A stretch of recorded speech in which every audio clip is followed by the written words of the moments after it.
pueden ser las normas, ¿verdad? Bueno, ahora vamos a ver la clasificación de estas normas indirectas según el tipo legal. ¿Se acuerdan que la norma indirecta tenía tipo legal y consecuencia jurídica, verdad? Bueno, vamos a ver según el tipo legal.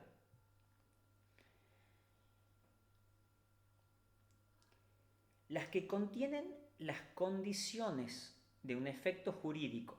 Esas son la primera clasificación que les podemos hacer. Es las que contienen las condiciones de un efecto jurídico. ¿Qué es esto? ¿Se acuerdan que nosotros decíamos que las normas indirectas tenían un tipo legal donde se describía una situación de hecho, generalmente que después se resolvía o después la consecuencia jurídica nos decía de dónde resolvíamos esa situación, ¿verdad? Bueno, en esa situación de hecho a veces puede plantearnos solamente las condiciones de un efecto jurídico, como por ejemplo la capacidad de derecho de una persona o la capacidad de obrar de una persona.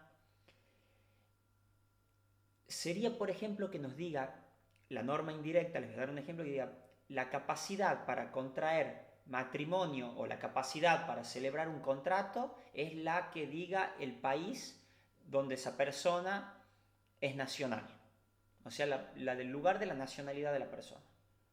Entonces ahí tendríamos una norma indirecta en la cual el tipo legal se refiere a una condición de un efecto jurídico. La condición sería la capacidad de esa persona, por ejemplo. ¿Se entiende?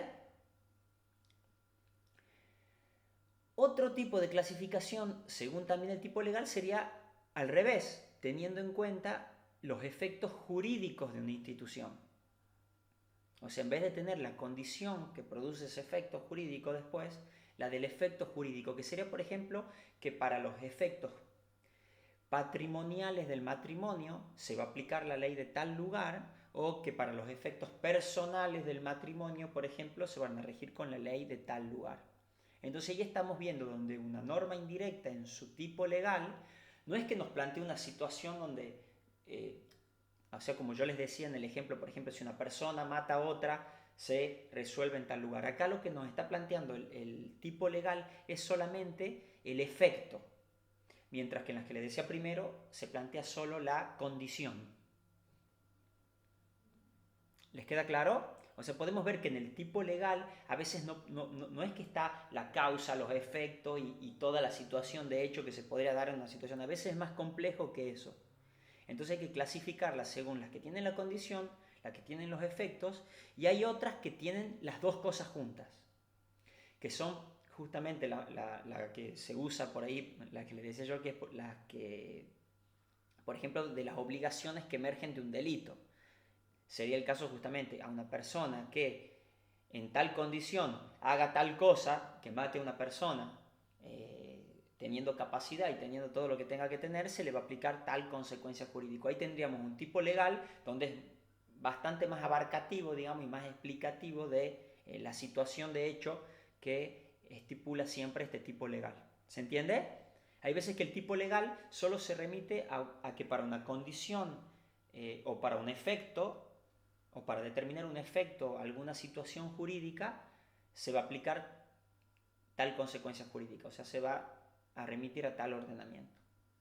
¿Les queda claro? O sea, les pongo un ejemplo, se los vuelvo a comparar, digamos. Nosotros podemos ver una norma indirecta donde nos diga, si yo que tengo capacidad de obrar y capacidad de contratar celebro un contrato con tal persona, todos los efectos del contrato, como las condiciones para que se rijan de ese contrato, se va a resolver con tal norma o con tal derecho. Esa sería una norma donde en el tipo legal están descritos tanto las condiciones que se necesitan, los efectos de esas condiciones, o sea, está descrita casi toda la situación que se plantea en el caso. Ese sería el tercero de los ejemplos, digamos. Después tenemos que a su vez puede estar dividido en que solo me hable de los efectos o de las condiciones. ¿Les queda claro? Hay normas que son así bien simples. Dicen, la capacidad para realizar tal cosa, para contratar, se rige por la ley del domicilio donde se celebra de alguno de los contratantes, por ejemplo. o la capacidad para casarse es la del domicilio de los cónyuges. Es así de simple la norma indirecta. O sea, es una norma que no me dice cuál es la norma que se aplica, por eso es indirecta, sino que me remite al domicilio de los que se casan y no hace más que eso, que referirse solamente a las condiciones para poder realizar ese acto jurídico. Sí, Manuel. Profe, disculpe, ¿qué es lo que pasa cuando, por ejemplo, en el caso del matrimonio, Sí, el tema de la capacidad en distintos países es distinta? exactamente. Bueno, eso es justamente... Sí, Que, por ejemplo, se casó una persona de acá, de Argentina, con una persona de allá del Oriente, sí, y cuando se quieran divorciar, en la legislación, no sé de dónde era, de esos países que están allá, sí. eh, como que la mujer no tenía esa capacidad para ella decidir que se van a divorciar y cosas Bueno, así. mira, eso justamente es más o menos de lo que estábamos hablando. A ver, generalmente la capacidad para contraer matrimonio es la del lugar donde se celebra ese contrato de matrimonio. O sea, si vos estás acá, por ejemplo, y tenés, por decirte, 11 años y te querés casar con alguien de 11 años, no podés, digamos. ¿No? Alguien de 7 años, 8 años, en el mundo hay cosas, hay de todo. Entonces, vos seguramente acá ese matrimonio no va a ser válido, porque para contraer matrimonio acá tenés que cumplir con la ley del lugar donde estás por celebrar ese matrimonio. Ahora, no quiere decir que vos puedas ir a otro país y casarte con alguien que acá no tendría la capacidad para hacerlo. ¿Se entiende? ¿Por qué? Porque en ese caso, la norma indirecta que regula esta institución y que resuelve el conflicto es una norma indirecta que me remite al lugar de celebración. Entonces, se aplicará al lugar de celebración. Si vos lo has celebrado allá el matrimonio y te has casado con alguien que allá era capaz, y bueno, te has casado. Yo acá no puedo venir, capaz que viene, no sé, un rey, un príncipe de Qatar con la esposa que tiene 10 años y yo acá no le puedo decir que no es la esposa si él se ha casado con todas las de la ley allá. ¿Se entiende? O capaz que viene, a ver, les hago algo más simple. Hay lugares donde existe la poligamia, donde te casas no con una persona, sino te puedes casar con varias. Entonces capaz que viene alguien acá con 4 esposas y yo quién soy para decirle que no puede tener 4 esposas si él ha cumplido la ley y se ha casado con 4 esposas. ¿Se entiende?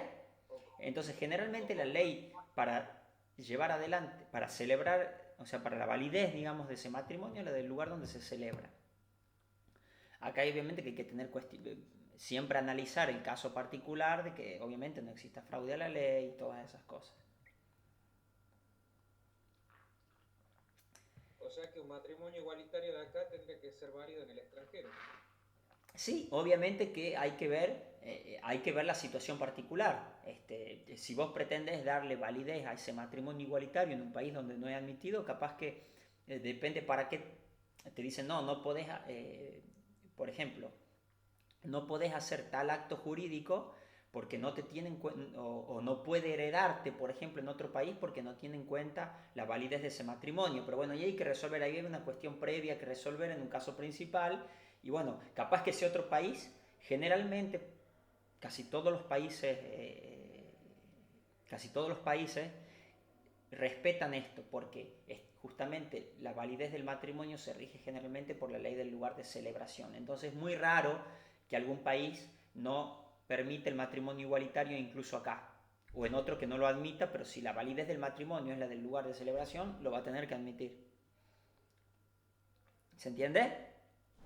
Eso por eso hay que ver cada caso particular y bueno, y ver la legislación de ese lugar, donde se va a resolver el conflicto.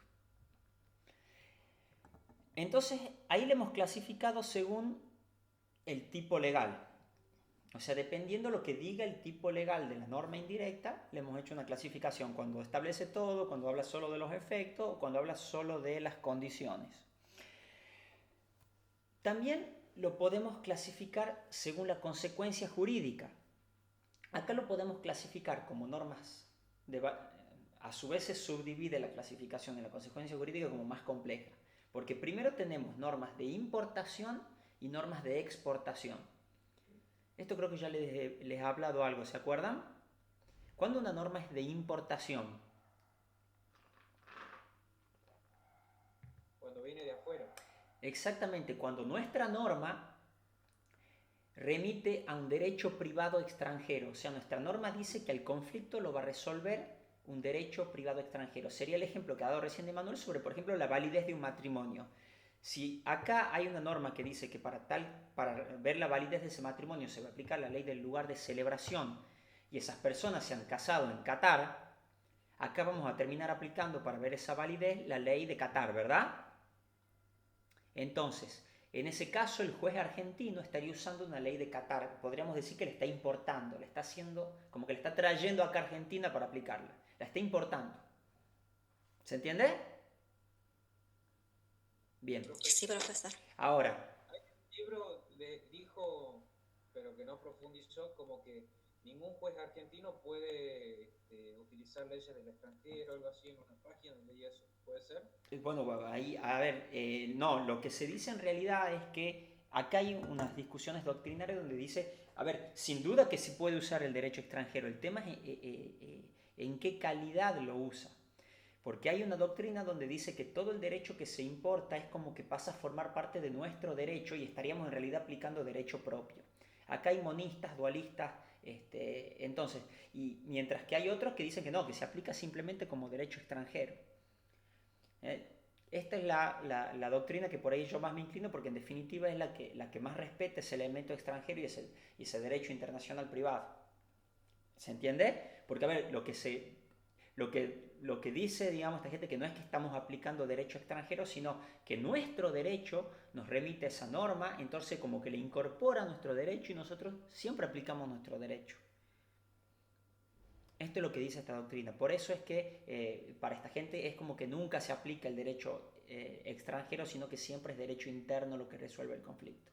Eso ya lo vamos a ver más adelante, eso lo tienen también en las primeras bolillas, cuando habla por ahí de la naturaleza jurídica de la norma indirecta. También cuando se ven los puntos de conexión, lo vamos a ver igual a eso más en profundidad.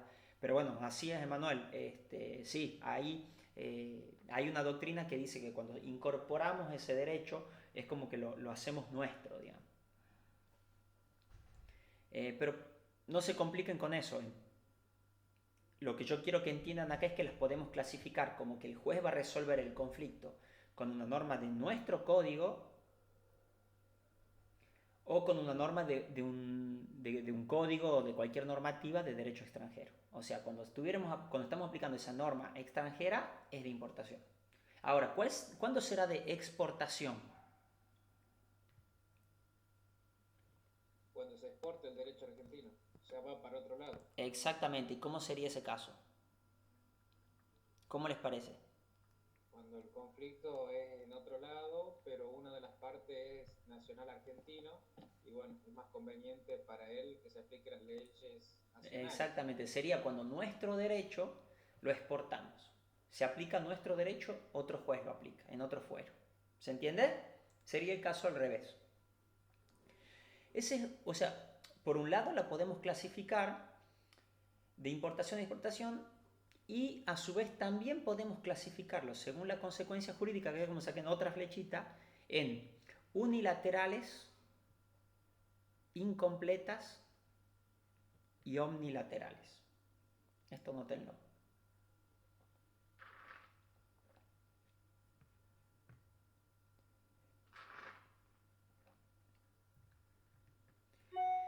¿Puede repetir, doctor? Unilaterales, incompleta y la otra. Omnilaterales.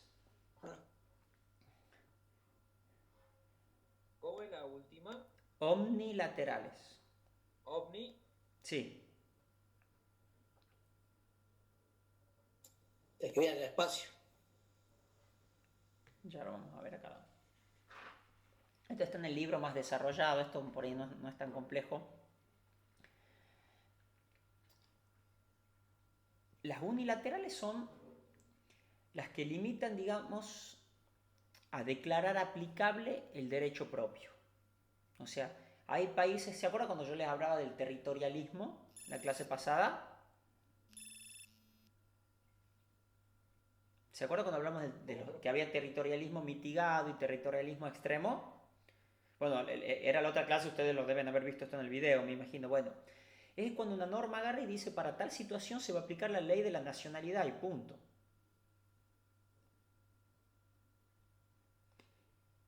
¿Se entiende? Bueno, después hay otras, ahí es como que no hay duda de la norma que se aplica. Yo les diría que lo lleven por ese lado para entenderle la clasificación. Es cuando no hay duda de la norma que se aplica. Para tal situación se aplica la norma de acá y punto, no hay vuelta que darle. Esto generalmente también se usa mucho para cuestiones de orden público, para cuestiones de la nacionalidad, como por ejemplo, para saber quién va a ser argentino, cuando una persona es argentino, se aplica la ley argentina. O sea, va a ser argentino según quien digamos nosotros que va a ser argentino, no lo que nos diga otro país. No va a venir otro país a decirnos quiénes son argentinos. ¿Se entiende? Ustedes vieron que hay artículos donde se habla de cuándo una persona es argentina, los naturalizados, los que han nacido en el territorio, los hijos de tal. Bueno, todos los países tienen este tipo de normas. Generalmente esas normas en casi todos los países suelen ser bien territorialistas, como diciendo, no, ¿quién va a ser argentino? Lo va a decir nuestra norma. ¿Entienden el ejemplo? Bien. Después hay otras que les diría donde ya no es tan simple la cosa y estas son las normas incompletas, donde anoten así, donde remiten al derecho propio y al derecho extranjero, pero con ciertas limitaciones. Es acá donde acá ya no es tan certera la cosa, donde dice se va a aplicar tal norma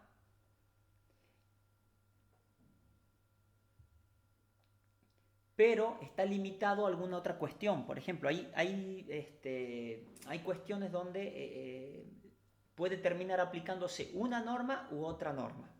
Acá no es que sí o sí se va a aplicar una, acá ya existe la posibilidad de aplicar más de una norma, digamos. Esa es la mejor forma de entenderlo. Acá ya no es que sí o sí se va a aplicar la de ese país, sino que ya se plantea la posibilidad de aplicar una u otra norma.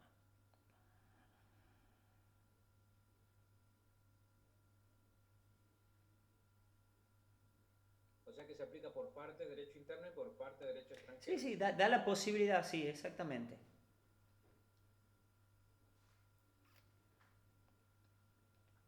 Y las omnilaterales son las exhaustivas, son las que nos pueden remitir a aplicar varios derechos incluso. Hay, por ejemplo, algunas normativas donde para ciertas cuestiones se exige que haya hasta una concordancia entre dos derechos. Por ejemplo, que el derecho del adoptado coincida con el derecho del adoptante. Dice que se va a aplicar, por ejemplo, los dos derechos.